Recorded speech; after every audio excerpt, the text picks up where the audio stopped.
Assalamualaikum warahmatullahi wabarakatuh.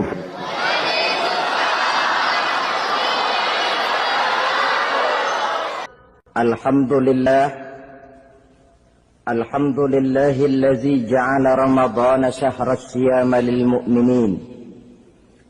Wassalatu wassalamu ala asyrafil anbiya'i wal mursalin Sayyidina wa maulana Muhammadin wa ala alihi wa ashabihil mujahidin at-tahirin, amma ba'du.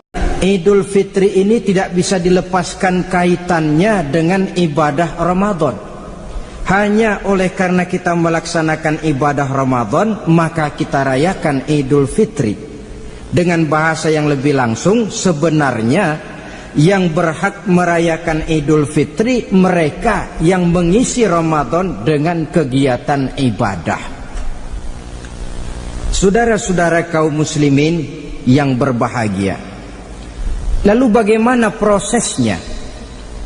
Yang pertama, manakala datang senja akhir Ramadan, wajiblah kita mengeluarkan zakat fitrah. Sebab Rasulullah sallallahu alaihi wasallam bersabda, "Saumul 'abdi mu'allakun ma baina as-sama'i wal ardi hatta yu'addiya shadaqatal fitri." Sesungguhnya puasa seorang hamba bergantung antara langit dan bumi, yakni belum diterima oleh Allah sampai dia mengeluarkan zakat fitrahnya. Memang boleh mengeluarkan zakat fitrah itu sejak awal Ramadan. Itu waktu yang dibolehkan. Jadi saudara tidak mau sibuk, begitu 2 hari puasa lalu bayar zakat fitrah, boleh. Tetapi waktu yang wajib sejak terbenam matahari akhir Ramadan. Waktu yang terbaik untuk membayar zakat fitrah selesai sholat subuh sebelum orang berangkat melaksanakan sholat Idul Fitri. Waktu yang makruh setelah orang selesai sholat Idul Fitri lalu baru bayar zakat fitrah, makruh di situ. Sedangkan waktu yang haram apabila matahari terbenam pada hari raya tanggal 1 Syawal baru mau bayar zakat fitrah, sudah haram hukumnya. Jadi diawali dengan membayar zakat fitrah, dan ini merupakan realisasi daripada latihan puasa, cinta kepada fakir miskin. Orang bilang kan bulan Ramadan itu katanya bulan latihan. Kata orang Jawa, month of training, bulan latihan. Apa sih perlunya latihan? Kalau PSSI masuk latihan, tentu keluar latihan mainannya makin bagus. Elias Pikal masuk latihan, keluar latihan gaya tinjunya makin hebat. Itu perlunya latihan. Kalau latihan tiap hari tapi main kalah terus, orang kan bilang buat apa latihan kalau main kalah terus. Kita muslimin selama Ramadan sebulan penuh masuk latihan. Latihan sabar, latihan jujur, latihan disiplin, latihan sederhana, latihan mengendalikan nafsu. Berhasil atau tidaknya latihan itu kelihatan dalam gaya hidup kita sesudah keluar Ramadan. Kalau tidak, Ramadan sabar, habis Ramadan habis sabarnya. Ramadan rajin ke masjid, selesai Ramadan selesai ke masjidnya. Ramadan rajin baca Quran, selesai Ramadan selesai rajinnya. Itu pertanda latihan tidak berhasil. Maka salah satu latihan ini kita buktikan kecintaan kita kepada fakir miskin dengan kewajiban membayar zakat dan zakat fitrah. Ya Allah, sudah saya rasakan bagaimana tidak enaknya lapar dan haus. Sudah saya rasakan bagaimana tidak enaknya penderitaan orang-orang fakir dan miskin yang tiap hari kelaparan dan kehausan. Sebagai pertanda, ya Allah, saya keluarkan zakat fitrah ini untuk orang-orang fakir dan miskin. Itu kita keluarkan pada saat matahari akhir Ramadan terbenam. masuk malam pertama bulan Syawal, malam takbiran kalau istilah di kampung kita ini. Allah Subhanahu wa ta'ala dalam Al-Quran menjelaskan, walitukmilul iddata, hendaklah engkau sempurnakan jumlah bilangan hari puasamu, berpuasa sebulan penuh, 30 hari atau lebih sering 29. Bila sudah sempurna hari puasa itu, walitukabbirullah, hendaklah engkau agungkan Allah, hendaklah engkau bertakbir. Oleh karena itu disunahkan menghidupkan malam 1 Syawal, malam hari raya Idul Fitri itu dengan memperbanyak takbir. Sejak matahari terbenam selesai sholat maghrib, kita kumandangkanlah kalimat takbir itu dari rumah ke rumah, dari surau ke surau, dari masjid ke masjid, dari kampung ke kampung, pertanda rasa syukur kita yang tiada terhingga kehadirat Allah Subhanahu wa ta'ala, Tuhan yang Maha Esa dan Maha Kuasa. Entah kenapa, bila matahari akhir Ramadan terbenam, datang malam 1 Syawal, berubah perasaan kita. Sedih menjadi gembira, sukar menjadi mudah, hati yang tadinya digenangi air kebencian berubah menjadi hati yang penuh dengan cinta kasih kepada sesama. Kumandang takbir bagi orang-orang yang hidup tinggal di rantau, mengingatkan dia kepada kampung halamannya. Terkenang dia sungai tempat dia mandi, lapangan tempat dia bermain. Oi kampuang nan jauh di mato katanya. Sehingga orang-orang yang tinggal di tanah rantau diusahakannya benar supaya bisa berlebaran pulang mudik katanya, nak berkumpul dengan sanak keluarganya supaya lebih mudah bersilaturahmi sambil mengenang masa-masa lalu di kampung halaman. Jadi setelah zakat fitrah kita tunaikan, sambutlah malam Idul Fitri itu dengan memperbanyak takbir. Ini disunahkan, menghidupkan malam lebaran dengan memperbanyak takbir, bukan memperbanyak bakar petasan. Itu kan pekerjaan mubazir, dan mubazir itu jelas perbuatan setan. Ada yang bilang katanya bakar petasan itu nambah syiar. Syiar macam mana datang dari petasan? Sebagian lagi berjaga-jaga juga, tapi bukan dengan memperbanyak takbir. Bergadang-gadang di pinggir jalan, ngebut dengan kendaraan aneka warna. Tidak itu yang diajarkan agama. Berkumpul kita di surau, berkumpul kita di masjid, paling kurang berkumpul di rumah dengan keluarga. Ramai-ramailah kita bertakbir, memanjatkan puji dan syukur kepada Allah. Ya Allah, kalau tidak lantaran petunjukmu, sulit rasanya melaksanakan perjuangan yang berat sebulan penuh ini. Melatih diri, membina takwa, mengharap ridha. Dengan lapar melilit perut, dengan haus mencekik kerongkongan. Bersyukur kami kepadamu ya Allah. Dan sebagai pertanda kami kumandangkan kalimat takbir, memuji keagungan dan kebesaranmu. Allahu Akbar, Allahu Akbar, Allahu Akbar, walillahil hamd. Saudara-saudara kaum muslimin rahimakumullah, di dalam satu hadis dari Ubadah bin Samit diriwayatkan oleh Imam Tabrani, bersabda Rasulullah sallallahu alaihi wasallam, "Man ahya lailatal fitri lam yamut qalbuhu yauma tamutul qulubi." Barang siapa yang menghidupkan malam Idul Fitri, maka hatinya itu tidak akan pernah mati pada saat hati-hati orang lain menjadi mati. Kita yang paling khawatir dalam hidup ini, pada saat hati kita sudah mati selagi jasad masih hidup, menjadilah kita bangkai berjalan dalam pandangan Allah. Badan hidup tapi hati mati, bangkai berjalan dalam pandangan Allah. Jadi ini hakikat merayakan Idul Fitri. Puasa Ramadan sebulan penuh, malamnya ibadah, menunaikan zakat fitrah, lalu malamnya menghidupkan malam dengan takbiran. Yang terjadi kan kita lihat adat yang dibesarkan, ibadat ditinggal. Puasa tidak, tarawih apalagi, lebaran kurang seminggu sudah lebih sibuk dia daripada yang puasa. Ke pasar kayaknya pasar mau dibeli semua. Rumah pun dicat, dikapur, baju diperbarui. Itu kan kulit. Memang lebih bagus kalau kulitnya baik, isinya pun baik. Tapi yang lebih penting daripada sekedar kulit adalah isi. Hakikat merayakan Idul Fitri kembali kepada kesucian. Kita bersih, tidak punya dosa kepada Allah. Itu kita rayakan. Dengan apa? Nah, oleh seorang ulama, Al-Imam Zakiyuddin Abdul Azim bin Abdul Quwa Al-Munziri, diberikan contoh bagaimana Rasulullah Sallallahu Alaihi Wasallam itu merayakan Idul Fitri.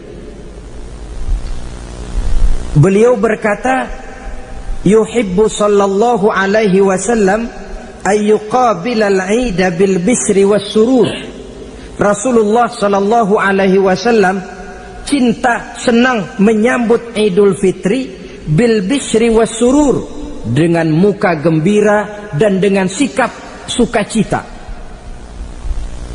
Jadi merayakan Idul Fitri bil bisri was surur, muka menunjukkan kegembiraan. Kenapa gembira? Sudah berhasil berjuang sebulan penuh.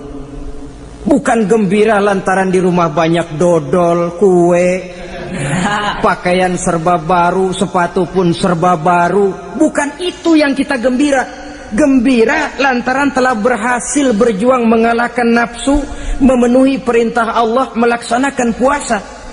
Gembira lantaran kita kembali suci seperti bayi baru dilahirkan oleh ibunya. Bil bisri, muka menunjukkan kegembiraan, cerah di malam itu sampai di hari lebarannya. Jadi walaupun barangkali oleh karena kesulitan ekonomi tidak terbeli itu baju yang baru, tidak terbeli itu sepatu yang baru, tidak terbeli itu makanan dan kue seperti tetangga, jangan sampai mengurangi kegembiraan kita. Tidak boleh menyambut lebaran itu dengan manyun. Tahu manyun? Tahu. Mukanya sudah macam asam sama kukusan. Tidak ada menunjukkan sikap kegembiraan. Nabi menghadapi hari itu bil bisri was surur, dengan muka cerah dan dengan sikap gembira. Tapi gembira dalam arti tetap pada jalur kontrol. Lalu apa lagi? Wa taubatu lillahi ta'ala, dengan tetap melaksanakan taubat kepada Allah. Wan nadam alal khataya, menyesal terhadap segala kesalahan yang pernah dikerjakan. Itu yang dilakukan baginda Nabi di hari raya. Wa masalihatil khusum, memperbaiki orang-orang yang bermusuhan. Wal akhzi binasiril mazlum, menolong orang-orang yang teraniaya. Wasillatil arham, melaksanakan silaturahmi. Wal ihsan ilal fuqara, berbuat kebaikan kepada kaum fakir miskin. Wa ziyaratil aqarib, menziarahi, mengunjungi kaum kerabat. Itu hakikat di dalam melaksanakan Idul Fitri. Jadi jangan terbalik, sudah merasa baju baru, ini kan lebaran, merdeka.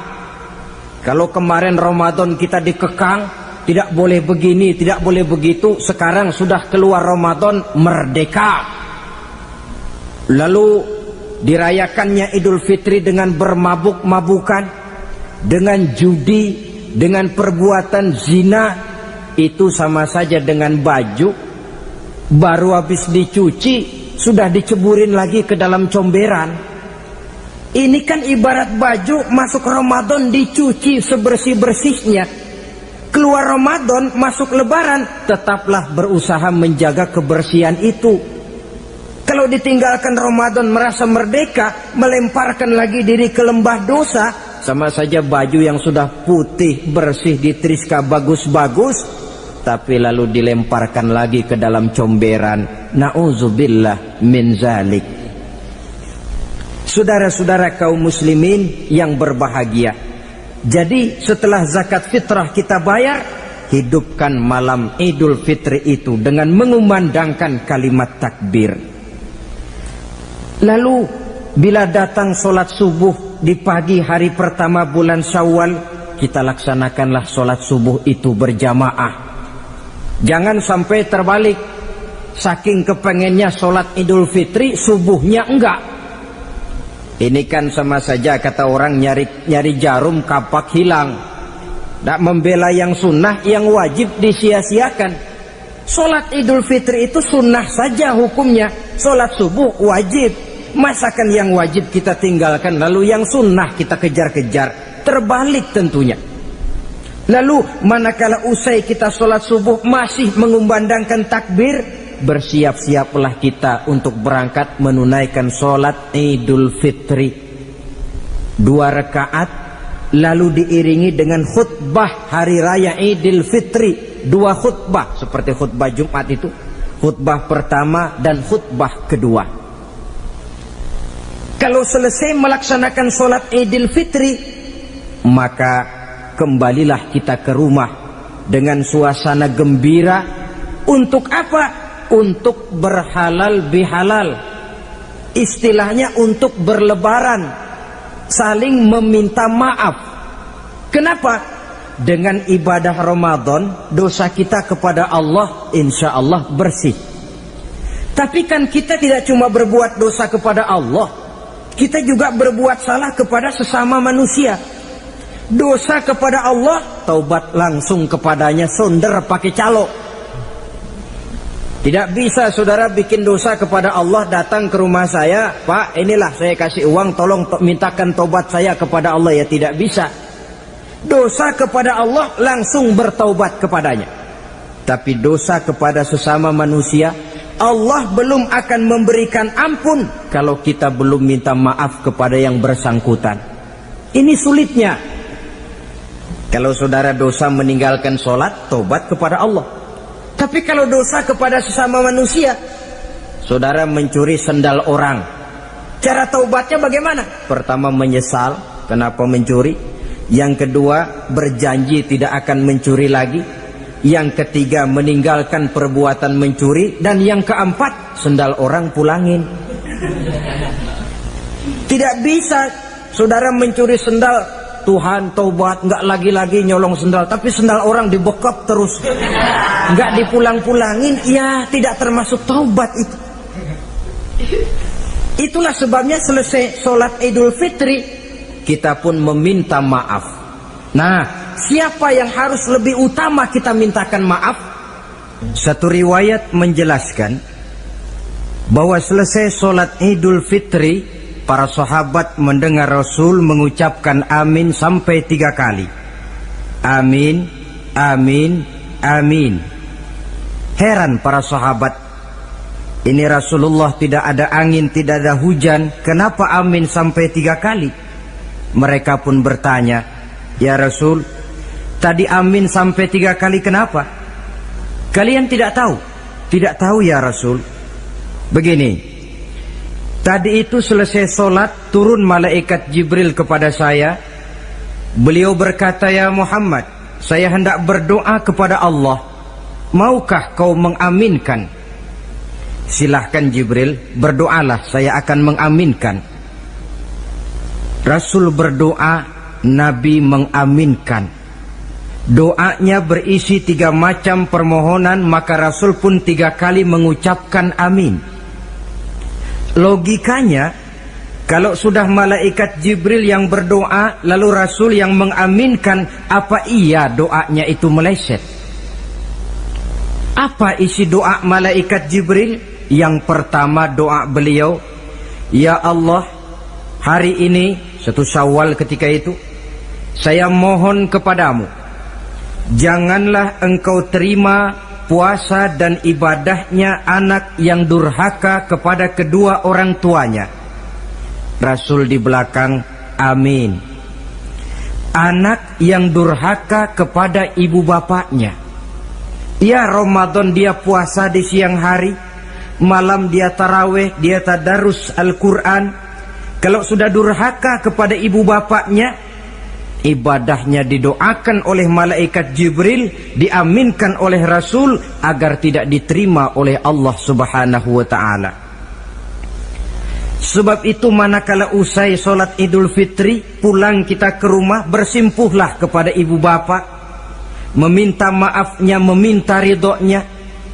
Ibu kita yang telah mengandungkan kita, melahirkan kita antara pilihan hidup dan mati. Bapak yang pergi pagi pulang sore, peras keringat banting tulang untuk mendidik dan membesarkan kita. Demi setelah kita yang anak ini jadi orang, kadang-kadang lupa kacang akan kulitnya. Bagaimanapun tinggi status sosial seorang anak, bagaimanapun banyak gelar di sandangnya, bagaimanapun kayanya dia, kalau sudah durhaka kepada kedua orang tuanya, alamat hidup tidak akan memperoleh keberkahan. Doa malaikat Jibril yang kedua, ya Allah, hari ini saya mohon kepadamu, jangan engkau terima puasa dan ibadahnya suami istri yang tidak saling memaafkan. Sebab itu seorang suami, seorang istri, selesai turun sholat Idul Fitri, hendaklah berlapang dada si suami memaafkan istrinya, meridhokannya. Si istri pun bersimpuh meminta maaf dan ridho suaminya. Istri yang durhaka kepada suaminya. Sebab itu tidak heran kalau Rasul dalam satu hadis pernah menjelaskan, ayyumam ra'atin matat wa zawjuha anha radin illa dakhalatil jannah. Kalau ada seorang perempuan meninggal dunia, suaminya ridho kepadanya, itu perempuan akan masuk surga. Ini artinya kalau seorang perempuan meninggal, suaminya tidak ridho kepadanya, biar dia tukang sholat, biar dia ahli puasa, biar dia hadir di majelis taklim manapun, meninggal tidak diridhoi suaminya, pintu surga belum dibukakan sampai suaminya ridho kepadanya. Riwayat lain menjelaskan bahwa sepulang Isra dan Mi'raj, Rasul bercerita kepada para sahabat, saya dalam perjalanan Mi'raj itu diperlihatkan neraka. Neraka ya Rasul? Iya. Lalu bagaimana? Saya lihat isinya kok kebanyakan perempuan. Perempuan? Laki bagaimana ya Rasul? Laki juga tidak sedikit. Kenapa lebih banyak perempuan ya Rasul? Apa mereka tidak sholat? Sholat. Tidak puasa barangkali? Mereka rajin puasa. Tidak suka mengaji barangkali? Mungkin lebih rajin dia dari suaminya. Lalu apa penyakitnya ya Rasul? Beliau menjawab, hunna yakfurnal asir. Penyakit perempuan itu dimanapun, tidak pandai bersyukur, kurang rasa terima kasih kepada suaminya. Suaminya yang bertahun-tahun pergi pagi pulang sore, peras keringat banting tulang untuk menghidupi keluarga, sekali saja terselip berbuat salah, hilang jasanya yang bertahun-tahun itu. Cuma salahnya saja yang diingat. Ibarat kata pepatah, panas setahun, habis dibalas oleh hujan satu hari. Habis dibalas oleh hujan satu hari. Malaikat Jibril yang ketiga, ya Allah, hari ini saya mohon kepadamu, janganlah engkau terima puasa dan ibadahnya muslim yang tidak mau memaafkan sesama saudaranya muslim. Tugas kita adalah meminta maaf, tetapi memberi maaf lebih mulia, karena memang memberi maaf lebih sulit daripada meminta maaf. Oleh sebab itu momen hari raya Idul Fitri intinya adalah halal bihalal. Bukan lalu merasa merdeka sudah ditinggalkan oleh Ramadan, berbuat sesuka hati, yang laksana baju sudah dibersihkan tapi dibenamkan kembali ke dalam lumpur. Yang kita inginkan agar bersih hubungan kita dengan Allah dan baik juga hubungan kita kepada sesama manusia.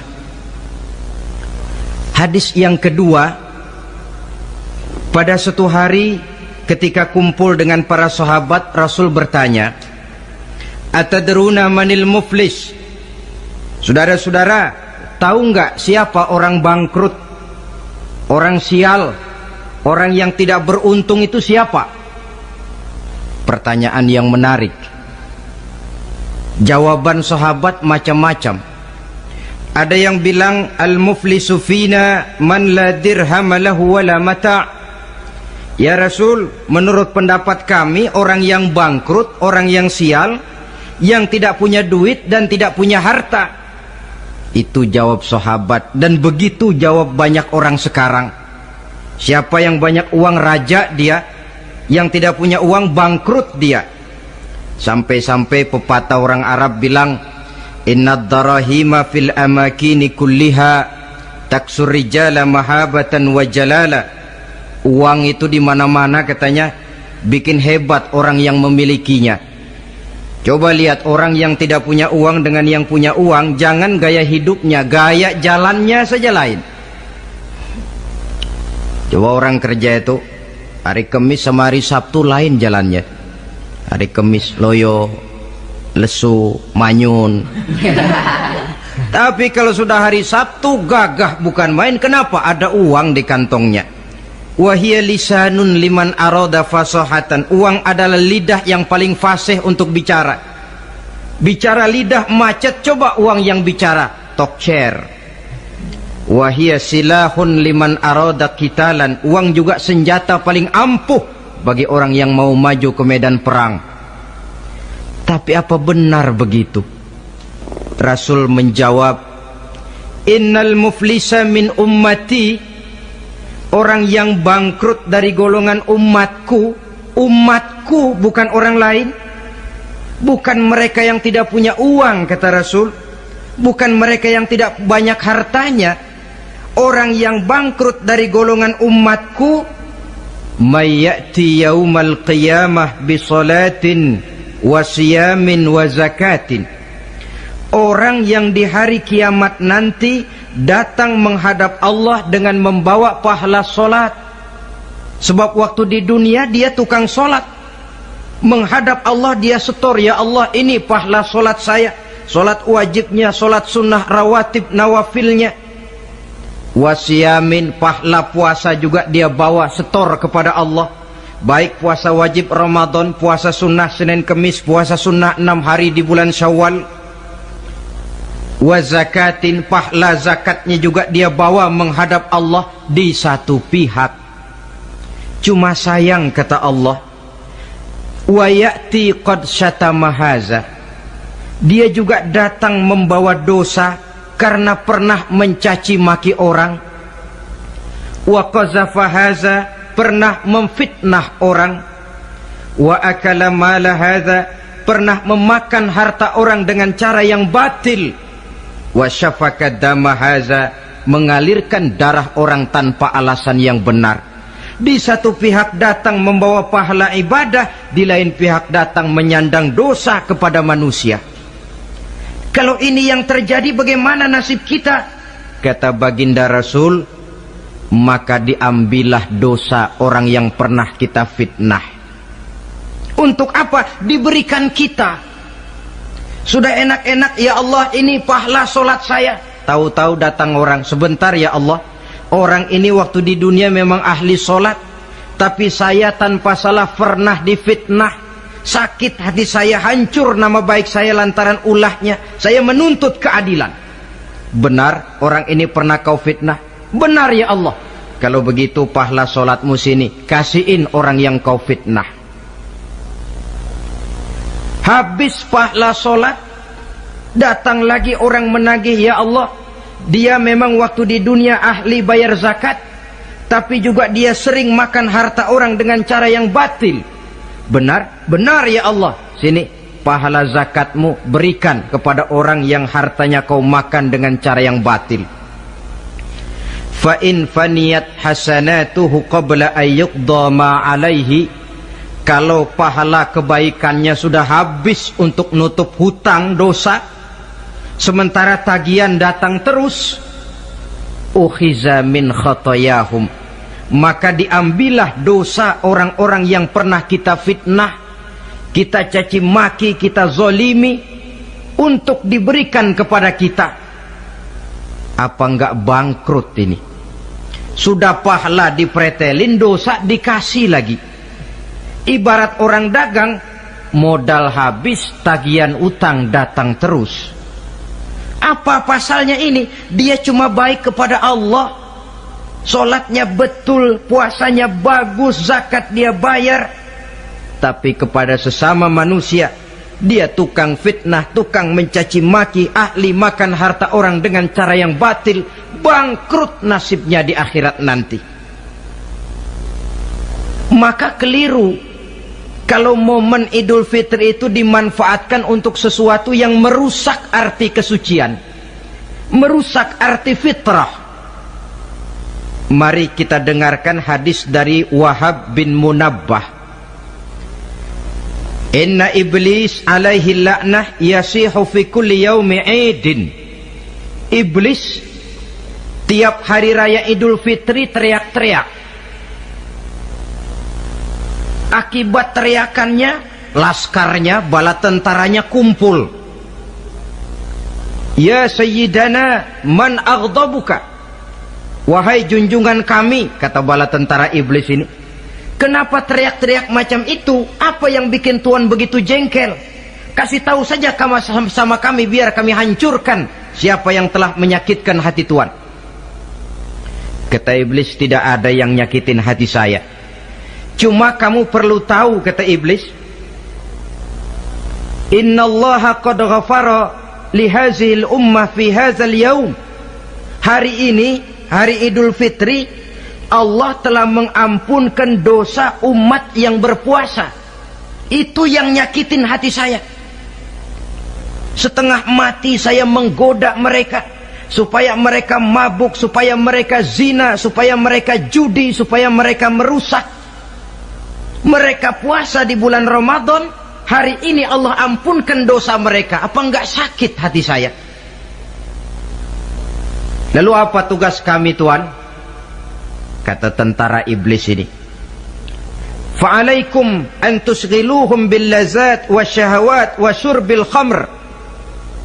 Kata iblis, kasih komando dia, begini saja, kau rusak mereka, umat Islam yang dosanya hari ini diampuni, kau rusak mereka bil lazat, dengan segala macam kelezatan, wasyahawat, dengan memperturutkan hawa nafsu, wasyurbil khamr, dengan meminum minuman yang memabukkan di hari raya Idul Fitri ini.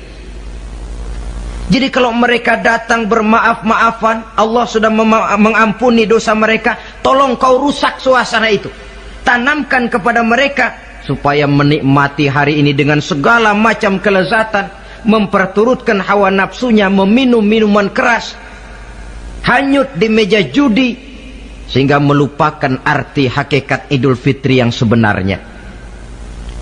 Di akhir riwayat ini Nabi pesan, oleh karena itu kata Nabi, ijtahidu yaumal fitri fis sadaqah wa a'malil khair wal birri minas salah waz zakah wat tasbih wat tahlil.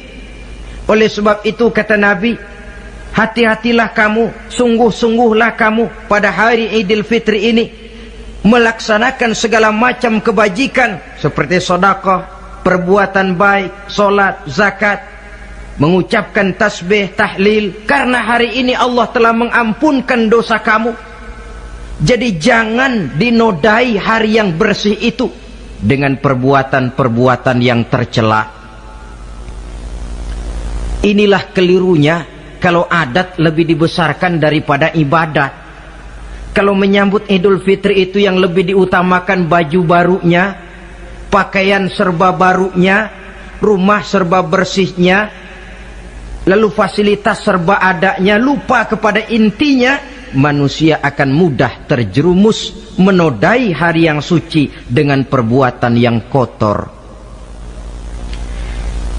Saudara-saudara, ma'asyiral muslimin rahimakumullah.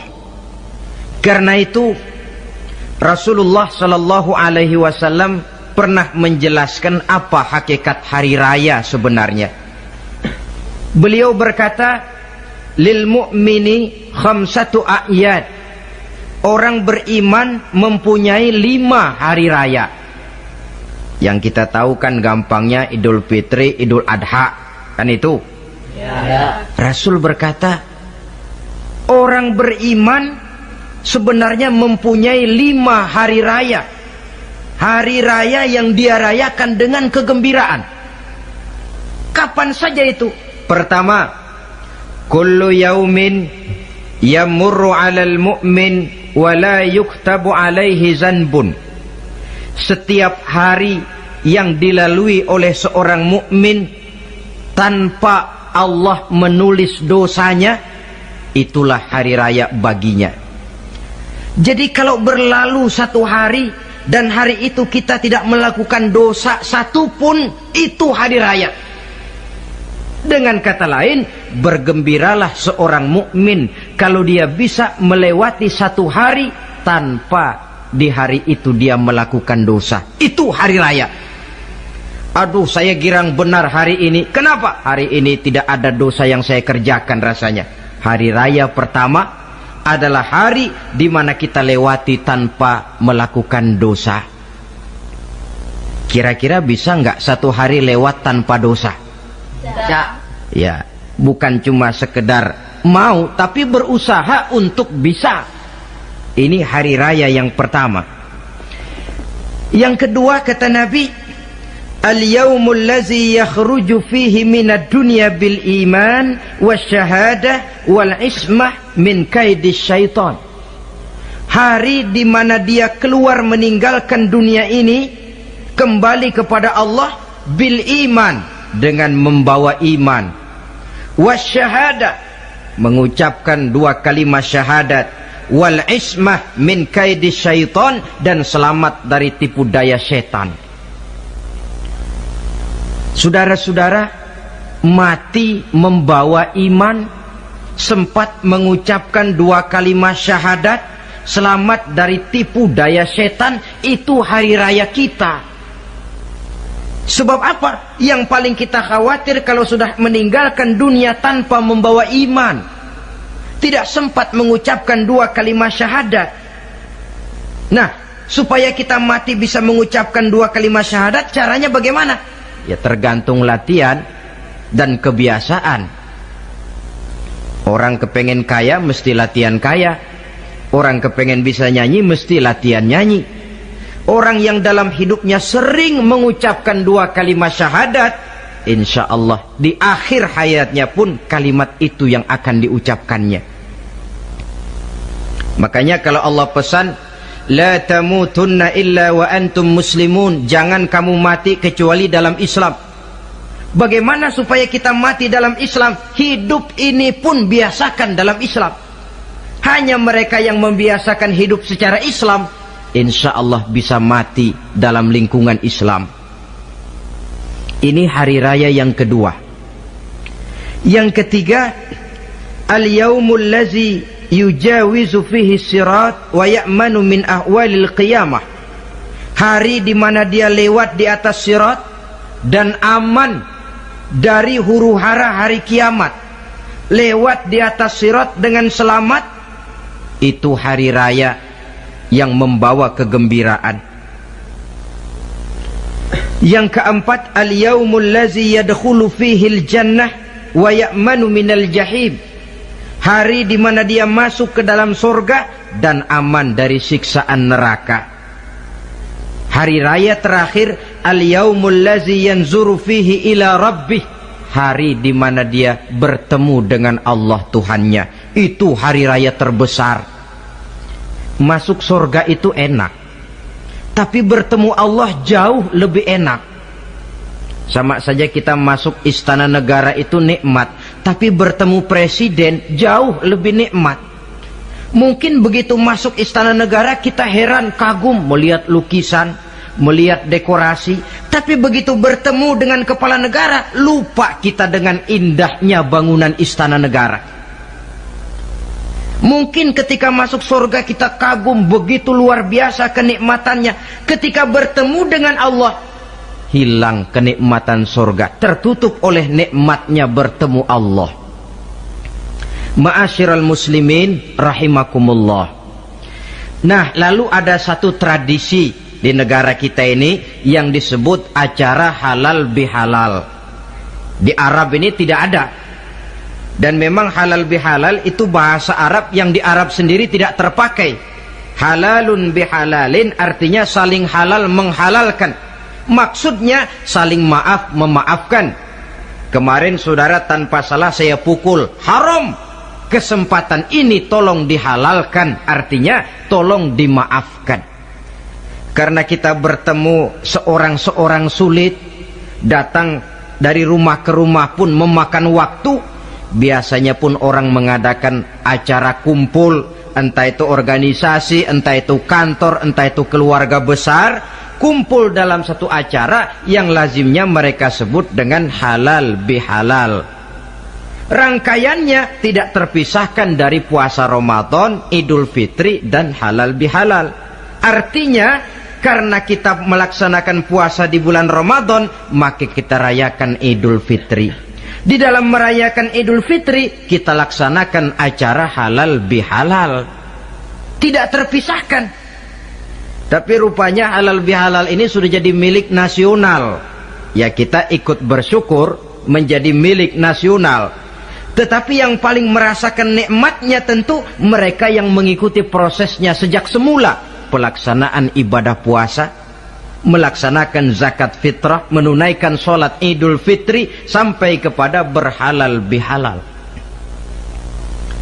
Kemudian satu hadis lagi, Rasulullah sallallahu alaihi wasallam bersabda, isnani la yanzurullahu ilaihima yaumal qiyamah.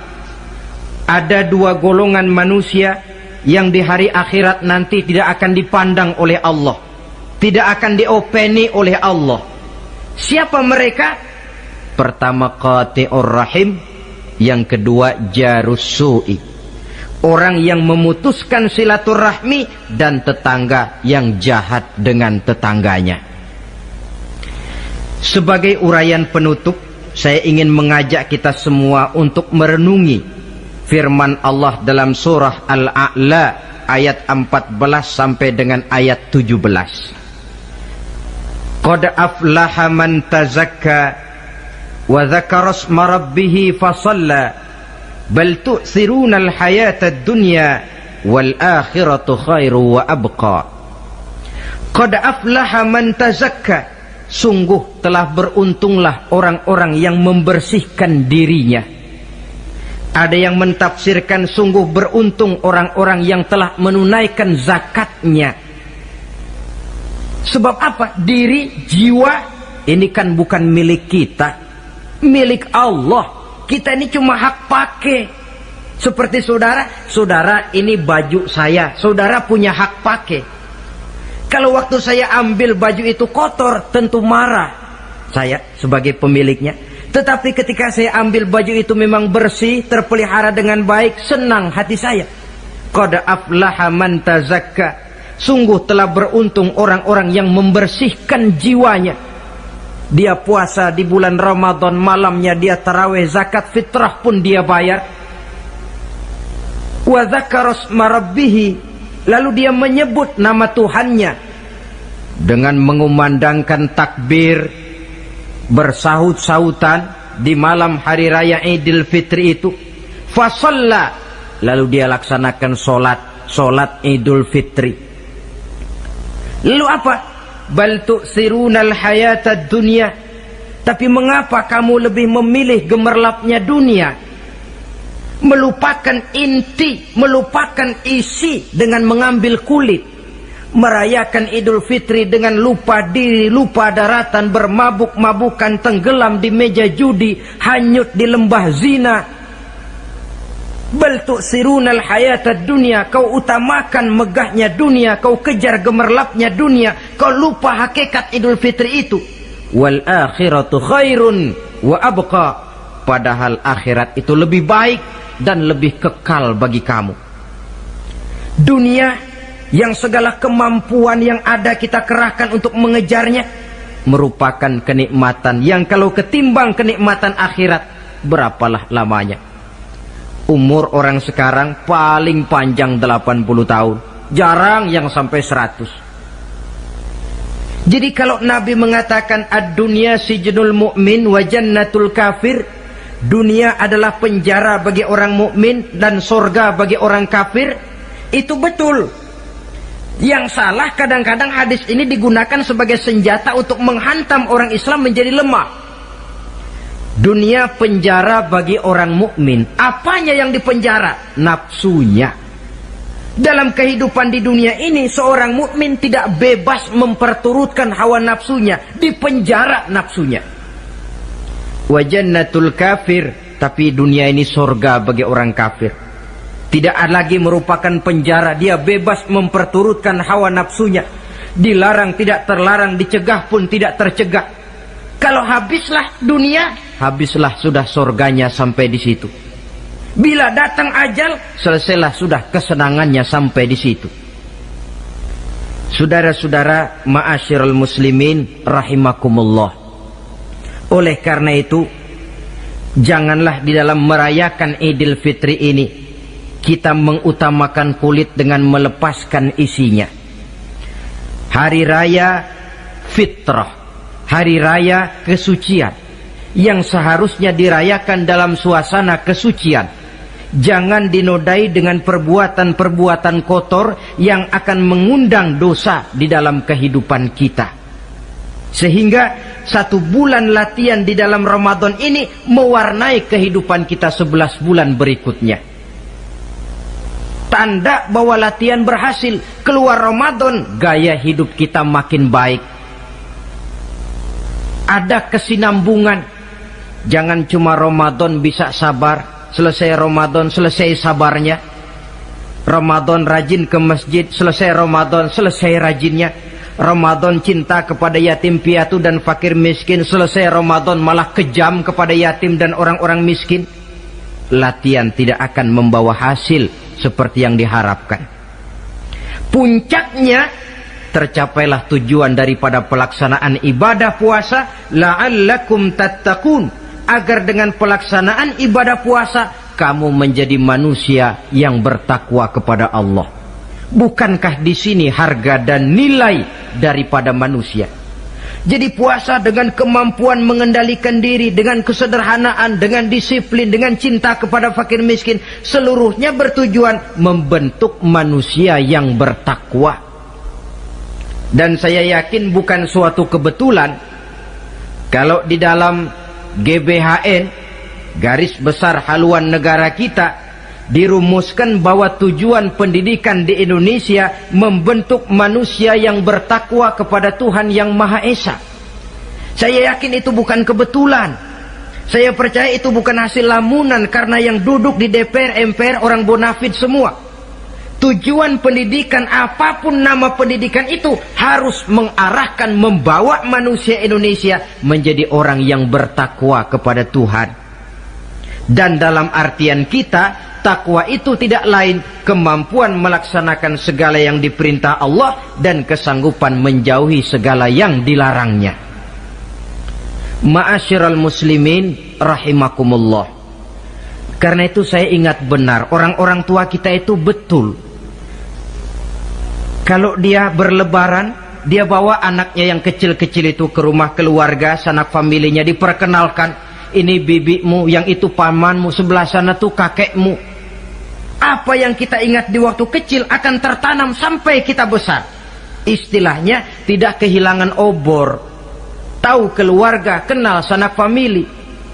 Yang terjadi zaman sekarang, kadang-kadang ipar dengan ipar berkelahi, keponakan dengan keponakan bermain hantam. Kenapa? Hilang obor, tidak ada yang memberikan penyuluhan bahwa dia masih keluargamu.